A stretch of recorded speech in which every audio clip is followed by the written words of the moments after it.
¿Cómo están? Este video terminamos Egipto. Nos queda el Reino Nuevo, simplemente el Reino Nuevo. Lo vamos a ver de la mano de Kemp. Este va a ser el autor en el que nos vamos a basar para la explicación de este reino. El último gran reino del antiguo Egipto. Primero, ¿quién es Kemp? Kemp es un egiptólogo inglés. Él trabaja hace años, hace laburos arqueológicos, es el director de los laburos arqueológicos, de los trabajos arqueológicos en El Amarna. El Amarna, vamos a situarla acá exactamente. Ojo que se vino un mapa color, ¿qué pasó? El Amarna la vamos a situar acá. Él al mismo tiempo es, bueno, obviamente es además de egiptólogo, es arqueólogo y es profesor de la Universidad de Cambridge, no sé, no tengo, no tengo cero pronunciación. Y bueno, vemos este reino de las manos de lo que parece ser para mi gusto, un crack de la egiptología. La verdad que me gustó mucho. El texto de Kemp se llama, ya les digo, Egipto en el Imperio Nuevo, el Estado en su plenitud. Es el capítulo 5 de su libro se llama El Antiguo Egipto. Está en el blog. Tenemos unas lecturas complementarias. Primero, bueno, tenemos el capítulo dentro del libro de Parra, El Reino Nuevo, la reconstrucción del imperio, capítulo 7. Este capítulo hace hincapié en el laburo, en el trabajo de cada faraón, ¿no? Se pone quizás demasiado, no es que demasiado al detalle, pero yo creo que conviene rescatar la visión de Kemp sobre el Reino Nuevo. También tenemos de Amelie Kurt. ¿Por qué otros textos para entender mejor el Reino Nuevo? Quizás a mí es el que más me costó. La primera vez que leí lo de Kemp me costó. Amelie Kurt tiene un libro que son dos volúmenes. El primer volumen, El Oriente Próximo de la Antigüedad. El capítulo, ya les digo, el capítulo 4 que corresponde se llama el Egipto Imperial, el Imperio Nuevo. Bueno, presentamos una bibliografía, el autor, temporalmente nos ubicamos Reino Nuevo, tres dinastías, 18, 19 y 20, y arrancamos en el 1550 hasta el año 1070 a.C. ¿Cómo arranca Kemp el capítulo? Me encantaría que rescaten los dos primeros párrafos del capítulo 5, dijimos, que él hace una asociación bueno, con el tema de los ingleses. Se las leo y lo comentamos. Eso va a ser mejor. Cortita la cosa. Los primeros estados burocráticos fueron incapaces de proporcionar la base para una evolución pacífica hasta la sociedad racional y armoniosa. Esa incapacidad nos ha dejado estos extraños legados. Podemos argumentar que con el fin de mantener la unidad, las primeras sociedades que carecían de una base filosófica necesitaron un dirigente de origen divino, se refiere más específicamente al Reino Nuevo, y está haciendo la comparación con el hoy y bueno, seguimos leyendo. Cuya posición determinaba la teología y cuya persona era tratada con el respeto y el ceremonial de un dios. El soporte teológico, o sea, religioso, y las demostraciones de respeto tenían una finalidad clara.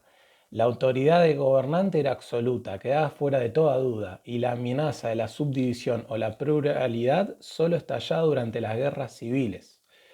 Pero la humanidad ha recorrido un largo camino de ese tiempo, de los faraones.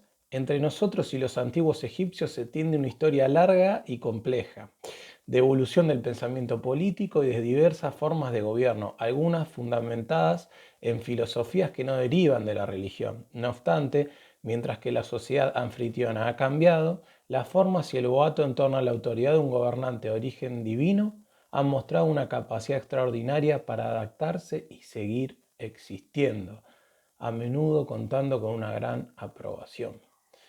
Yo creo que coincidimos todos con este comentario. ¿Y por qué lo dice? Porque el Reino Nuevo fue comparado con el Reino Medio y el Reino Antiguo, donde el templo, donde la iglesia tuvo más preponderancia dentro del Antiguo Egipto.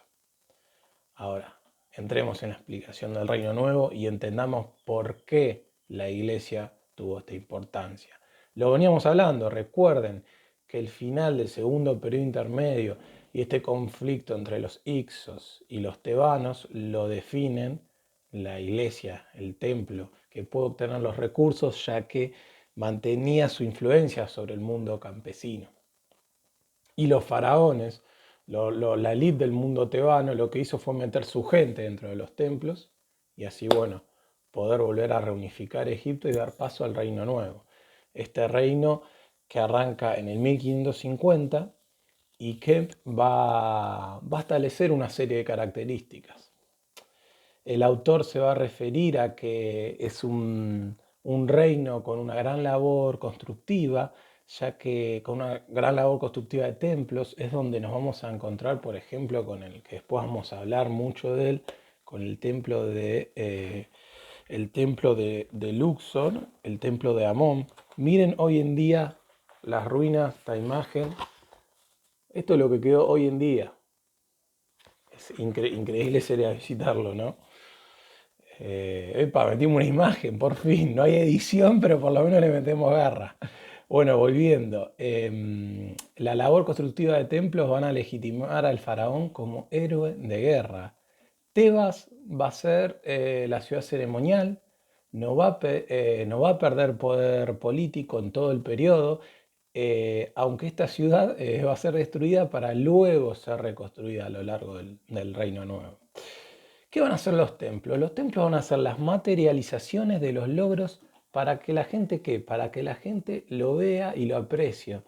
De hecho, la gente no podía acceder al interior del templo. Los templos contaban con una gran muralla frontal y la gente podía ver de afuera, ¿no? Bueno, además se van a construir dos grandes ciudades. Una va a ser Tel al-Amarna, es la de donde hace los trabajos arqueológicos Kemp hace muchos años, en Egipto Medio, ya la mostramos donde queda. Y la otra ciudad va a ser Pi Ramsés, ubicado más hacia el norte, a la zona del delta, y va a ser utilizada como capital de las dinastías 19 y 20. Esta va a ser Pi Ramsés la más utilizada durante el Reino Nuevo, y Memphis no va a perder preponderancia porque va a ser la ciudad administrativa. Además, dentro de Memphis se van a crear diversos palacios para que el faraón siempre tenga donde instalarse junto a su corte. No lo vamos a dejar tirado el faraón ahí en una carpa, muchachos. Bueno, la expansión militar, yendo a la expansión militar, va a ser enorme. El periodo donde más va a haber expansión. Todos los faraones se van a encargar de demostrar que van a ser más que su sucesor. Van a expandirse, van a seguir expandiendo, no existe esa palabra, expandiendo más que sus sucesores. Dos zonas fueron muy dominadas. Al sur, Nubia, y al norte, la zona del Levante, o llamada el famoso corredor sirio-palestino. Reconocemos a dos zonas, no la vamos a mostrar de nuevo, pues ya la mostramos 200 veces. ¿Cómo se demostraban las campañas? ¿Cómo se atestiguan las campañas? Mediante fuentes, que estas eran biografías de militares, como por ejemplo hay una muy famosa que es la autobiografía de Amose, y estas que van a lograr ayudar a comprender cómo se construyó el ejército profesional, cómo este ejército obtenía recompensas y dependía del faraón. Y todas estas expansiones se van a acentuar del siglo XVIII para adelante. Bueno, también nos vamos a encontrar con otras fuentes como las fuentes diplomáticas, como la carta de Assurbanipal o la carta de Tel Amarna, demostrando también una expansión efectiva y en algunos casos diplomática, mostrando la gran relación que tenían y la devoción de los pequeños reyes de Siria-Palestina por el faraón. Bueno, el control sobre el corredor sirio-palestino va a ser moderado, no va a ser lo mismo que en Nubia. Mientras lleguen los tributos, no quedamos piola y no haya rebeliones, obviamente, ¿no? Si había rebeliones, se respondía con fuerza. Sobre Nubia, en cambio, el control va a ser directo. Entonces, corredor sirio-palestino indirecto, control indirecto, Nubia, control directo. ¿Qué importaba el corredor sirio-palestino? Controlar las rutas comerciales. Bueno, cartas del faraón, con respecto a ellas, lo vamos a identificar. El faraón en sus cartas se va a mostrar como un gran rey. En ocasiones no va a responder a los otros reyes, no le interesa en un principio demostrar hermandad con otras regiones. Ejemplo, el caso de Mitanni en la dinastía 18, que fue su gran enemigo, y esto después se soluciona. En corredor sirio-palestino, varios estados todos van a querer tomar posición. De hecho, Mitanni, eso lo vamos a ver en los capítulos de Mesopotamia, después de Egipto. Tranquilo, vamos a entender de dónde sale Mitanni, vamos a entender mejor el conflicto con los egipcios. Mitanni va a invadir el corredor y este conflicto, esta invasión, se va a solucionar a través de un contrato estableciendo un acuerdo de igualdad y un matrimonio, una alianza matrimonial. Esto se va a usar mucho en Mesopotamia y en Egipto en esta época. Un acuerdo de matrimonio de la hija del rey Ixo con el faraón de Egipto, Tutmosis IV. Esto está reflejado además, bueno, de cartas en bienes que dan cuenta de la situación y la hermandad, ¿no? El intercambio de bienes. Ofrenda se podría decir, ¿no? Aunque bueno, el faraón va a imponer algo de liderazgo. Mario Liberani, el autor, no va a coincidir al explicar el imperio hitita. Él dice que hay una total igualdad. Bueno, no coincide con que cada uno con su... Podemos leer a los dos y sacarnos nuestras propias conclusiones, nuestros propios pensamientos. Dinastía 19. En la dinastía 19, el rey de Hatti se va a enfrentar con el rey de Egipto en una batalla muy famosa llamada la batalla de Kadesh, que también la vamos a ver en Mesopotamia, y vamos a entender que es Hatti y que es Mitanni y demás.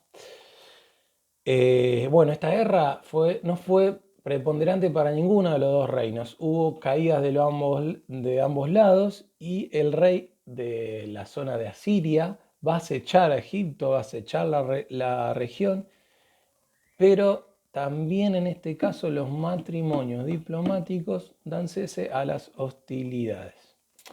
Bueno, estas características generales del Reino Nuevo, vamos ahora a ir particularmente al culto y a la religión del Reino Nuevo. Esto es muy importante para Kemp. Vamos hacia el rol del templo principalmente. El rol del templo va a ser político y religioso. Se va a legitimar su poder a través del dios de Amon-Ra, y además va a influir económicamente. ¿Por qué? Porque va a poseer muchas propiedades el templo. Riqueza de qué? Botines de guerra. El faraón cuando hacía campañas le enviaba botines al templo y además el templo va a cumplir la función de centro de almacenamiento de los mismos.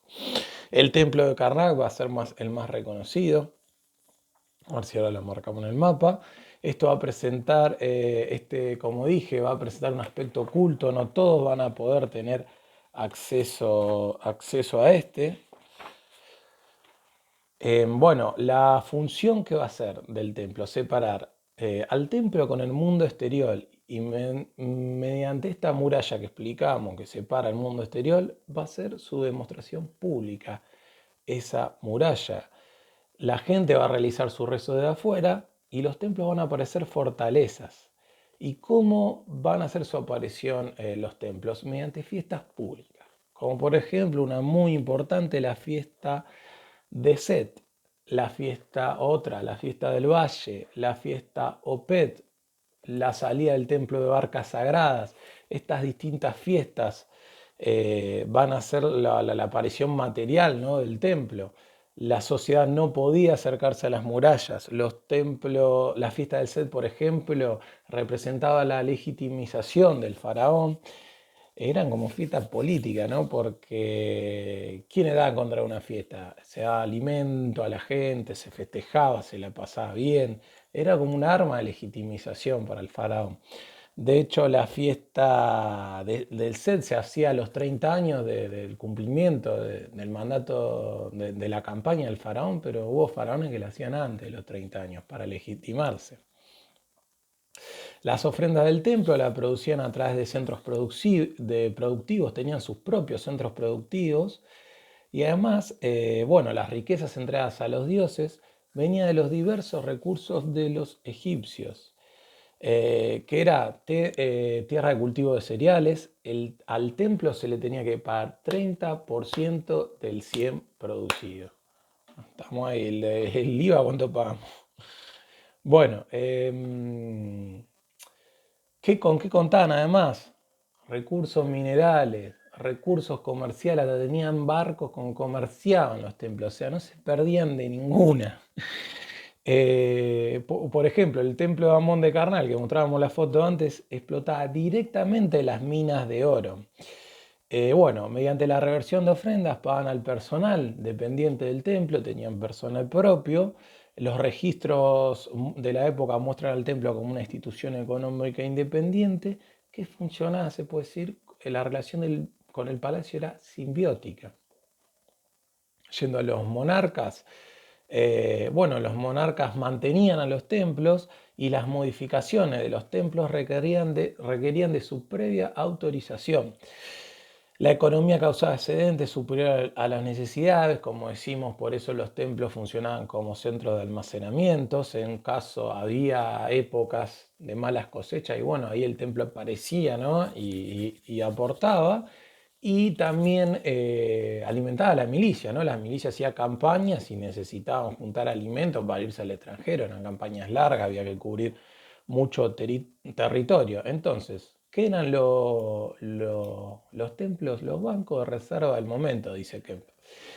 Se puede decir entonces que eran instituciones sólidas de carácter semi-independiente, realizaban intercambios de productos excedentes con comerciantes, como decía, ya que en Egipto que poseían sus propios barcos.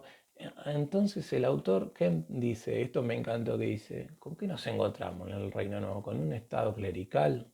¿Podía llegar el poderío del templo a amenazar el poder del faraón? Se lo pregunta, ¿no? Porque se pregunta, hay una clase sacerdotal, ¿viste? Pero en realidad, bueno, es un sector de la clase egipcia con mucho poder. No termina ahí de reemplazar al faraón. Bueno, el sol, como dijimos, va a ser muy importante para el faraón. ¿Por qué? Habíamos dicho en Amón Ra, Amón significa Dios, Ra Sol. Esta era la antigua divinidad de Tebas. Este era el dios que engendra al monarca, el aspecto de hombre, o sea, el nacimiento divino del faraón. Por lo tanto, la monarquía va a realizar un marcado culto al dios Amón, ¿no? Él va a ser el protector en las batallas, estas batallas expansionistas, ¿no? Defendiendo ahí los límites del antiguo Egipto. Por lo tanto, bueno, va a haber un marcado culto a este Amón. eh, eh, Además, algo muy importante, el faraón se legitimaba en su origen divino. O sea, este mito era utilizado por diversos faraones. Este permite acceder al poder al faraón, ¿no? También, bueno, nos encontramos con las corregencias para permitir que no se usurpe el poder. Como habíamos dicho, las corregencias no surgían en el Reino Nuevo, sino anteriormente, en el Reino Medio. Y bueno, monumentos, tema monumentos que me quedé afuera. Monumentos, ¿cómo lo mostramos al faraón? Se lo mostraba como un hombre, ¿no? No se confundía a la población. Va a aparecer, eh, va a aparecer una faraón muy importante llamada Hatshepsut. Hatshepsut usa el origen del mito divino del dios Amón. Esta accede al poder como corregente de Tutmosis I. O sea, no usurpa el poder, se legitima a través de un fragmento del origen divino, el que cuenta en el que el dios Amón la embaraza Hatshepsut y su hija fue la faraona engendrada por el mismo Amón. O sea, la importancia de la legitimización religiosa. Como dijimos, Tebas y Menfis. Tebas va a ser la ciudad ceremonial, Menfis la ciudad administrativa y donde van a vivir los reyes en la dinastía 18. Tebas poseía, como dijimos, la ciudad ceremonial, Templo Amón de Karnak, era el centro monumental de las Tebas del Imperio Nuevo. Los reyes tenían sus tumbas en aquella ciudad. Amón legitima al faraón, el templo va a ser el escenario en el que legitimamos al faraón y Karnak el centro ideológico del Estado, para entender. Acuérdense de estas definiciones que están buenas. Bueno, siguiendo con la construcción de templos en las provincias, va a ser una de las prioridades de las inversiones del Estado. La reconstrucción de estas y la ciudad fue un efecto secundario, ya que lo central era el templo y la construcción alrededor de las casas y de las ciudades alrededor del templo era un efecto secundario, o sea, por decantación se puede decir. Vamos a las reformas religiosas. Va a haber una reforma religiosa a mano de Ajenatón. Ajenatón se casa con Nefertiti, en la que lo va a acompañar en todas las procesiones. Hay un acompañamiento diferente, ¿no? de la mujer del faraón. Eso hay que rescatarlo. Emily Cura habla, ¿no? del rol de la mujer, habla bastante, si pueden leer en el Reino Nuevo. ¿Y qué hace Ajenatón, que es muy importante? Abandona Tebas y funda la ciudad de Amarna, en la que va a trabajar Kem durante hace 30 años que está laburando ahí. Bueno, como dijimos, Ajenatón presenta un rechazo absoluto a Amón. Chau Amón, nos olvidamos a Amón cuando cae Ajenatón. Bueno, y lo prepondera Atón. Atón era el disco del sol, crea la creación de templos al disco del sol. En el mismo Karnak el escenario no cambia. Este cambio se le va a denominar monolatría. ¿Qué quiere decir? Que prevalece un solo Dios sobre el resto. Monolatría. Aunque tiempo después, bueno, tiempo después iba a cambiar, ¿no? Porque va a crear una nueva ciudad para el culto al sol en el Amarna, como ya dijimos. Bueno, la característica central del templo en el Reino Nuevo es la capacidad de transformar usurpadores en modelos de legitimidad y tradición, básicamente, ya que las nuevas prácticas religiosas permitían al monarca transformarse en un ser debido en el templo, funcionándose con su Dios. Vuelvan para atrás y yo creo que ya se entiende todo lo que es lo religioso, ¿no? A ver, faraones más importantes, a mí me llegó ya la obsesión de que mandé faraón por faraón y puse más o menos sus actividades principales. Yo creo que no hace falta.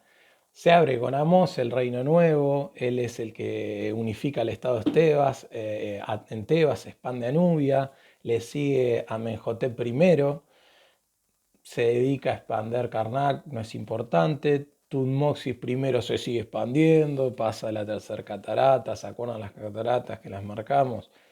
Tutmosis I, Tutmosis II, sigue construyendo templos. Hatshepsut, la hija de Tutmosis I, esta es importante, es la regente de Tutmosis III, era la maestra del heredero, utiliza el mito del origen divino como lo explicamos.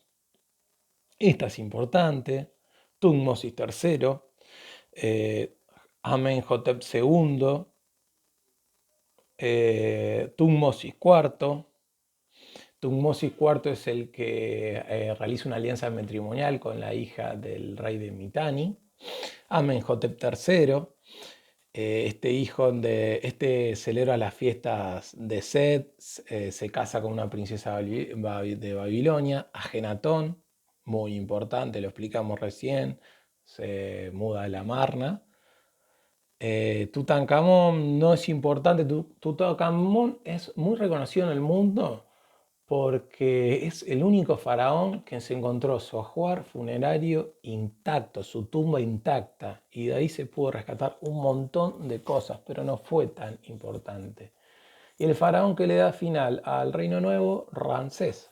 Ramsés divide en Tanis y Tebas el antiguo Egipto, y ¿qué pasa? Está unificado, periferia, tercer periodo intermedio. Uf, le dimos 24, se hizo largo, el 24 minutos un solo imperio. Aspectos económicos, ya lo habíamos visto. No. Dijimos, volvemos al templo. Templo, rol preponderante, palacio y templo están vinculados. El templo va a obtener muchos beneficios económicos a través de las distintas fiestas que se realizaban 2 veces al año. La sed dispuesta cuando decidía el faraón, que se acuerdan que era durante 30 años, pero después la empezaron a hacer como ellos querían. En cuanto a la estructura iconográfica, el faraón va a ir cambiando con el correr del Reino Nuevo. Hay muchas cosas interesantes en la estructura iconográfica. No voy a adentrarme en eso, si no es un capítulo de 40 minutos. Parra habla mucho de eso, si quieren leer de eso. Lo que puedo decir es que las tumbas van a dejar de tener iconografía militar. Y en un momento el faraón se va a mostrar más humanizado, más cercano al pueblo, se va a mostrar en su vida privada, con su familia, a distintas fuentes que Parra muestra muy copadas. Rol de las esposas, que lo destaca Emily Kurt. El rol de las esposas marca evolución en la posición de la reina, una relación importante con las divinidades femeninas como Hathor o Hathor, no lo sé pronunciar. La esposa va a cumplir distintas funciones sacerdotales. Ella es la esposa del dios Amón, lleva a desempeñar papeles importantes en las fiestas, como en la fiesta del Sed. Aparece en muchas representaciones, sobre todo en la dinastía pertenecientes a la dinastía de Ocho. La mujer del faraón, junto al faraón, pisoteando a los enemigos. Y bueno, el faraón, ¿se acuerdan que tenía como un harén? Bueno, en la dinastía, en el Imperio Nuevo más específicamente, va a tener una esposa principal y va a tener su harén, pero bueno, va a tener una principal, una destacada y el resto, ¿no? Esposas adicionales, perdón el término. Aunque bueno, no es claro el funcionamiento, mucho más de esto no podemos decir. Y muchas de las princesas menores eran producto de alianzas matrimoniales de casas reales de países vecinos, como la princesa de Mitanni, de Babilonia, las hititas, que vamos a explicarlas cuando expliquemos Mesopotamia, estas alianzas, por qué se daban y demás. Y por último, el ejército, gran importancia, ¿por qué? Por todas las expansiones que se dieron. Es profesional el ejército, importantísimo. Va a haber carrera militar, carrera por mérito. Por lo menos un hijo de cada familia de la lid debía formarse dentro del ejército. Y si hacen buena carrera, estos van a ser muy beneficiados. Parte de lo recolectado en las campañas va a ir para los militares. Y bueno, para finalizar el Reino Nuevo, en la dinastía 20, va a comenzar la decadencia de esta. No es claro lo que lo lleva a la finalización del Reino Nuevo. Se dice porque Egipto empezó a dominar tantos territorios que se le hacía difícil el control de estos y las expediciones iban a resultar muy costosas. Entonces Egipto se divide en dos regiones con la llegada de los ramesidas, más específicamente con Ramsés I, Tanis en el delta, otro tipo de organización, y Tebas en el sur, que van a ser faraones vinculados al credo de Amón para dar paso al tercer periodo intermedio. Bueno, con esto finalizamos Egipto. Espero que les hayan gustado todos los videos. Ahora quedan un par de videos más de Mesopotamia. Vamos a ver cómo lo damos porque es bastante lo que es de Mesopotamia. Así que nada, un saludo para todos y nada, un abrazo grande.